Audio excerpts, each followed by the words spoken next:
This evening, fellow creatures and assorted beings, we bring to you a wolf story. Transformation into wolves is a favorite subject of Irish legend, and many a wild tale is told around the turf fire in the winter nights of strange adventures with wolves. The stories that had come down to them from their forefathers in the old times, long ago. A young farmer named Connor once missed two fine cows from his herd. No tale nor tidings could he be heard of them anywhere. So he thought he would set out on a search throughout the country.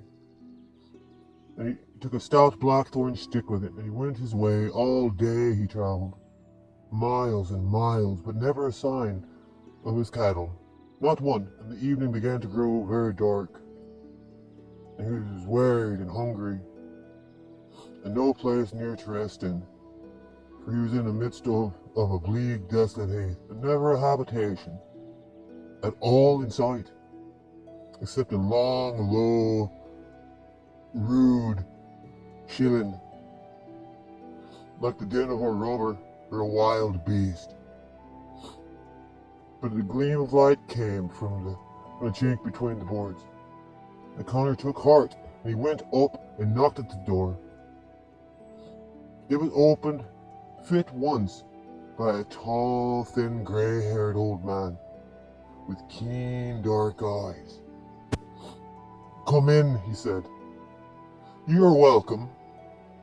We've been waiting for you. This is my wife," and he brought him over to the hearth, where seated an old, thin, grey woman with long, sharp teeth and terrible, glittering eyes.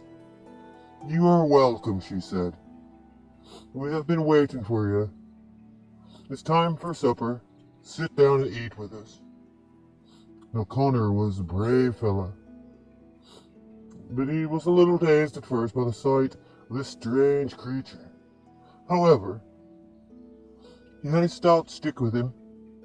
He thought he could make a fight for his life anyway, and in the meantime he would rest and eat, for he was both hungry and weary, and it was now black night, and he would never find his way home, even if he tried. So he sat down by the hearth, while the old grey woman stirred the pot on the fire.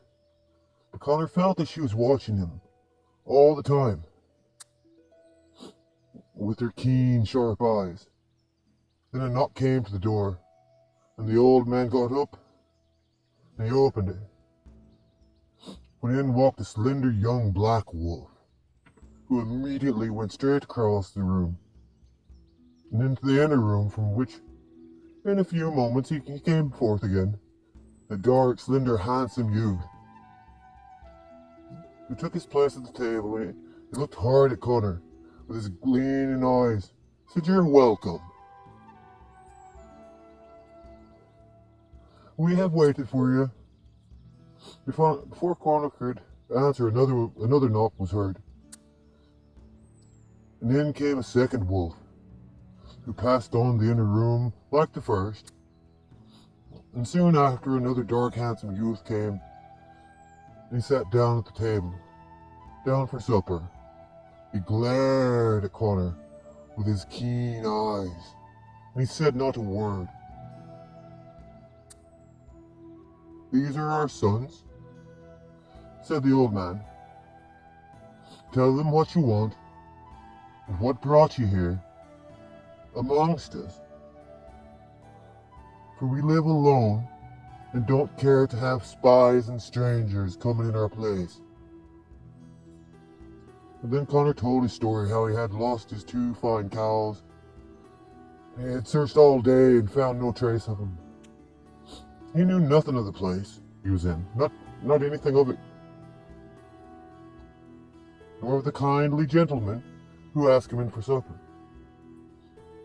But if they just told him where to find his cows, he would thank them and make the best of his way home at once.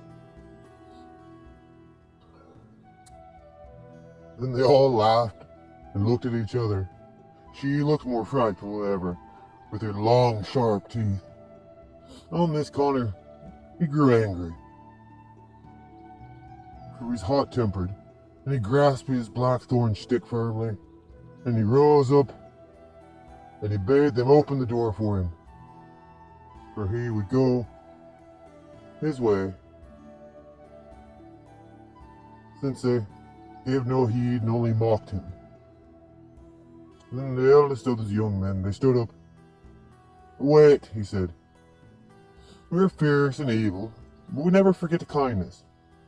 Do you remember one day down in the glen, you found a poor little wolf in great agony and liking to die, because a sharp thorn had pierced his side, and you gently extracted the thorn, gave him a drink, and went your way, leaving him in peace and rest?"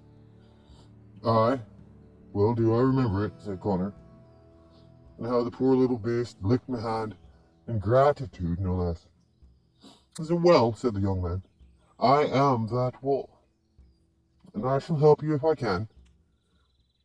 But stay with us tonight, and have no fear." So they sat down again to supper, and they feasted merrily. Afterwards they all fell fast asleep, and Connor knew nothing more till he woke in the morning, and found himself by a large hayrick in his own field. Now surely, thought he, the adventure of last night was right all a dream, and I shall certainly find me cows when I go home. For that excellent good young wolf promised him his help, and I feel certain he would not deceive me.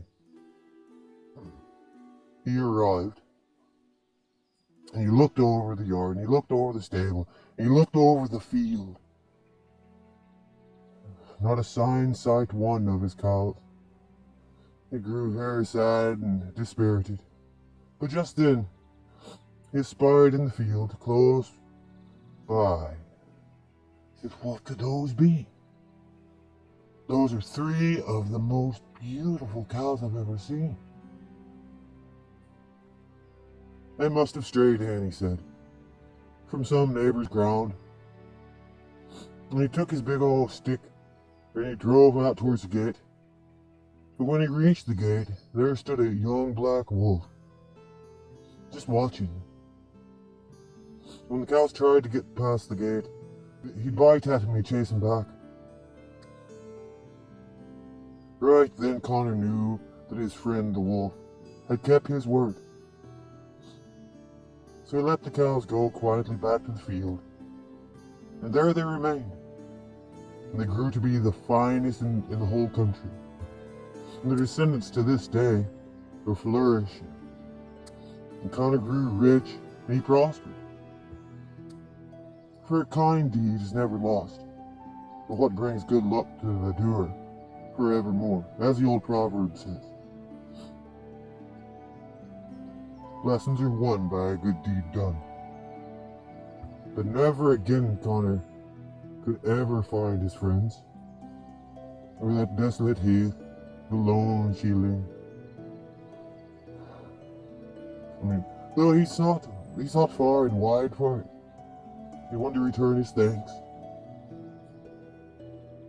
But he couldn't ever find the friendly wolves ever again, though he mourned whenever a slaughtered wolf was brought into town for the sake of the reward, fearing his excellent friend might be the victim. At that time, you see, the wolves in Ireland had increased to such an extent, owing to the desolation of the country, the constant wars, that a reward was offered. A high price paid for every wolf skin brought into the court.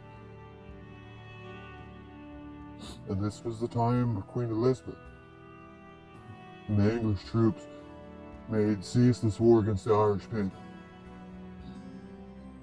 There were more wolves in Ireland than men, and the dead lay unburied, hundreds of them, on the highways, for there was no hands left to dig him any place to go. Until next time.